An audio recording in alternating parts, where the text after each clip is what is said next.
I'd like to welcome Antonia to the stage, and Antonia is going to tell us something interesting about bacteriophage, I believe. Yes. Brilliant, thank you. Thank you very much.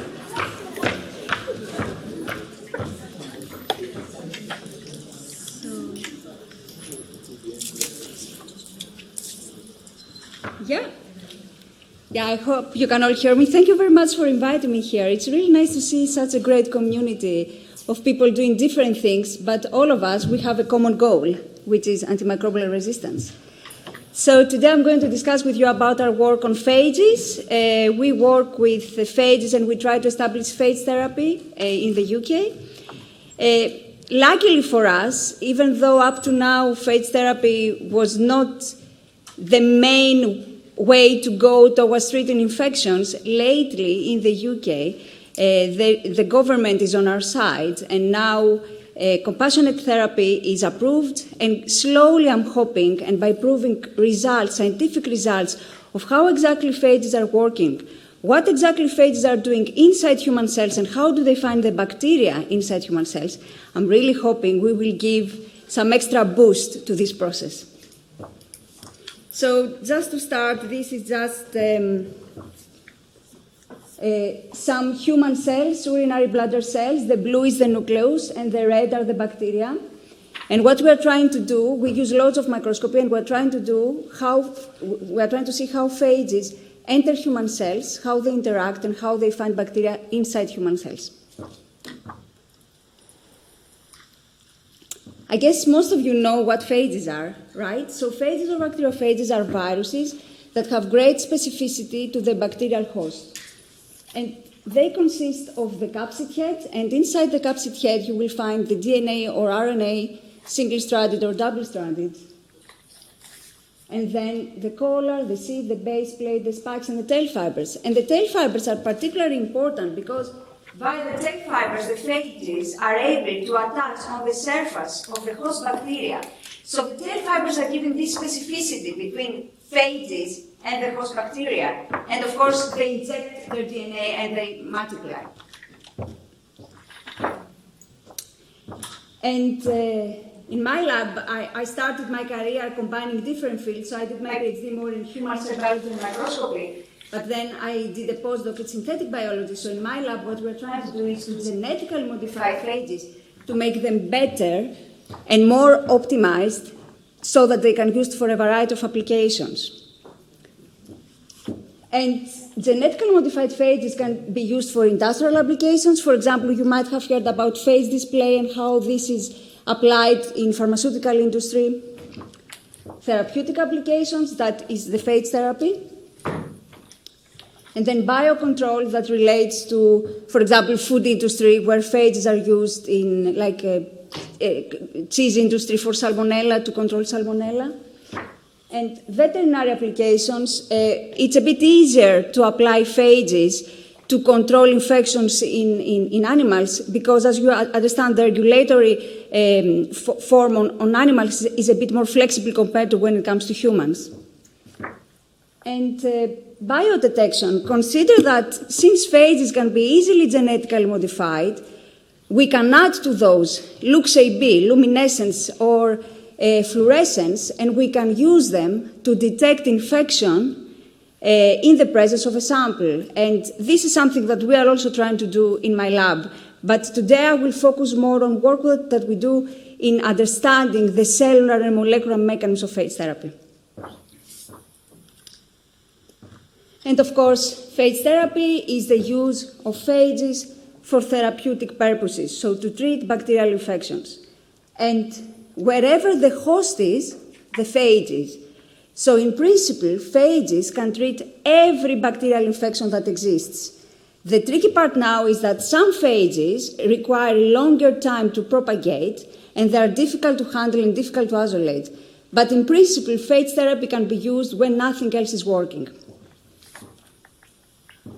And this, I think, is a very promising recent result published in Nature Biotechnology in 2013, and my lab was asked to provide a comment on Nature Microbiology, where they genetically modified a cocktail of phages. So they selected 4 phages who were found to be really efficient on targeting pathogenic E. coli found in patients with hematological cancers. So we're talking about a group of patients that they have a disease that makes it harder for them to be given hard antibiotics. So these phages were modified on the tail fibers to carry CRISPR-Cas, and the cocktail was found to be very, very efficient in targeting the E. coli bacteria. And this is the first report on genetically modified on clinical trials. So it's currently on the first clinical trial. So considering that, and prior to this publication, my lab was very much interested to understand how phages interact with bacteria, but in human cell environment. For that, in 2018, we created a fluorescent phage able to target pathogenic E. coli, or E. coli K1, and we tested its efficiency in clearing infection on urinary bladder cells. And in 2020, we further tested the efficacy, but also the ability to be used safe, so the minor cytotoxicity in brain-human cells.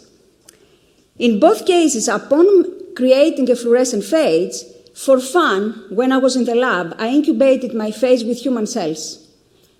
I mean, you would think, why would you do that? Because phages would only recognize the bacteria. But when I did that, I found, interestingly, that some human cells on their vacuoles, they would uptake phages. And then upon staining with a variety of markers, we found that phages randomly invade human cells via phagocytosis. Keep that in mind, because I will show you some results later. I didn't have the time to show everything, but I will show you some results later that can change that. So after we found that phages randomly can invade human cells, can target intracellular bacteria, then I thought, how can I increase this efficiency? How can we make phages that have an affinity with human cells, and thus will enter even better in human cells and clear even better intracellular infections? And for that reason, we genetically modify now our previous GFP phage, adding an EGF receptor. So EGF is an epidermal growth factor, is a good nutrient for human cells. The idea was to trick human cells and make them uptake even more this phage and see what happens. So after, I don't know if you can see very well, anyway, after making this phage, we stained using 3 different cell lines, urinary bladder cells, brain human cells, and fibroblasts. We stained with, this is our GFP phage, right, the green. And we stained with EGF and EGF receptor, and we found that the phage with the EGF receptor and the EGF would colocalize, as you can see here, indicating that what we created indeed expresses EGF. I have to tell you that, of course, the control phage, the only GFP, does not colocalize with EGF. I just didn't have enough time to add everything.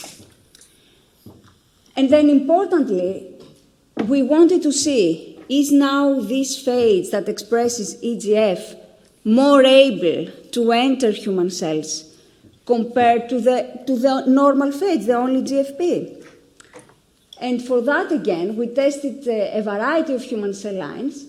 And this is how the GFP looks like. So you have this dotty pattern. So the green is the phage. The EGF is even more dotty. You have more accumulation of the EGF-GFP phage. But if you see here, this is the GFP and this is the GFP-EGF. The GFP-EGF significantly, especially on urinary bladder cells, which are epithelial cell lines and easier to work with, significantly internalizes compared to the only GFP.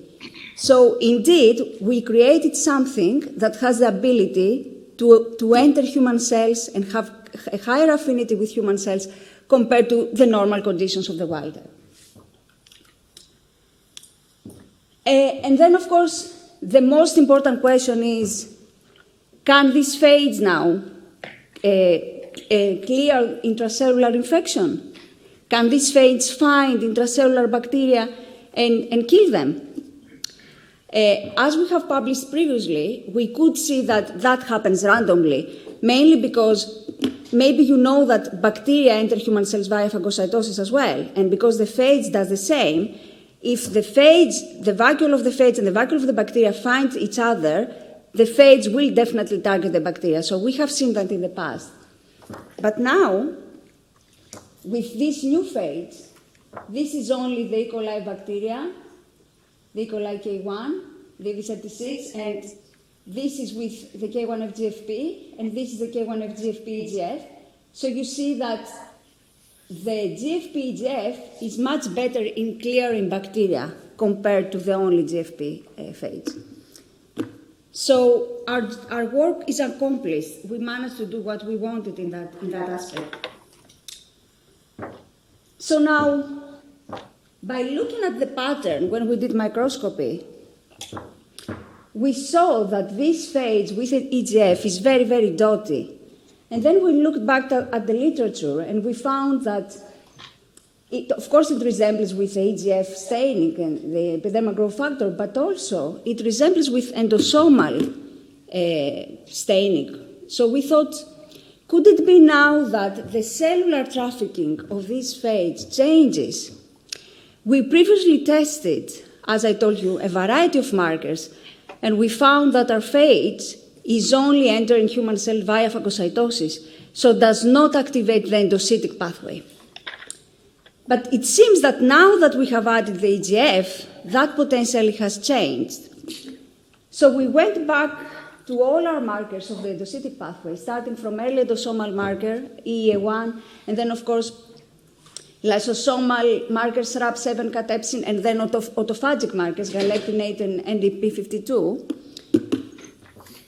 And we found that, unlike the only GFP, this phage now, the EGF, is able to also co-localize not only with late endosomal markers, so not only being phagocytosed, but also with early endosomal markers, so being also endocytosed.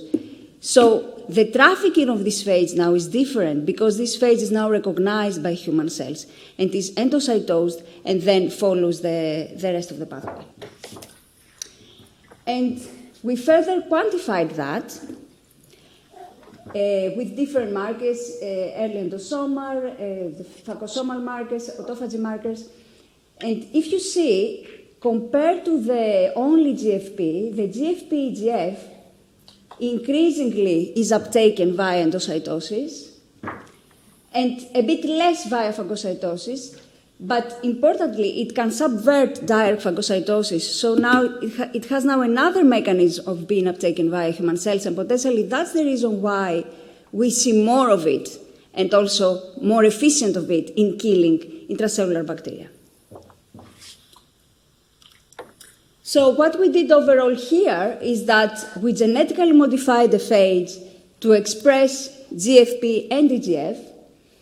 We then infected human cells with bacteria and we incubated with a phage, and we found that there is increased cellular uptake of EGF-expressing phage compared to the wild type. Moving on, we have now isolated around 100 clinical isolates from hospitals who collaborate with the University of Coventry Hospital, and we have isolated novel phages that now targeting a wide variety of pathogenic E. coli. And what we want to do is to test this idea on proper phages that potentially can be used for patients and for clinical trials. So in conclusion, the genetically modified bacteriophages, I believe, is the future, 100%, and they have vast applications. They can be used safely for everything, and especially safely for therapy, and they can save lives. And importantly, they can clear very difficult intracellular infections, which is something that very, very many people suffer from. So I think this application is really, really very, very powerful. I mean, of course, I'm biased. Okay, so I want to thank my funders. I want to thank my team. I especially want to thank Josh, my PhD student. He has his Viva on Monday, and he will be ready to do a postdoc. He's amazing. And yeah, thank you very much for your attention. Thank you. And any questions, of course.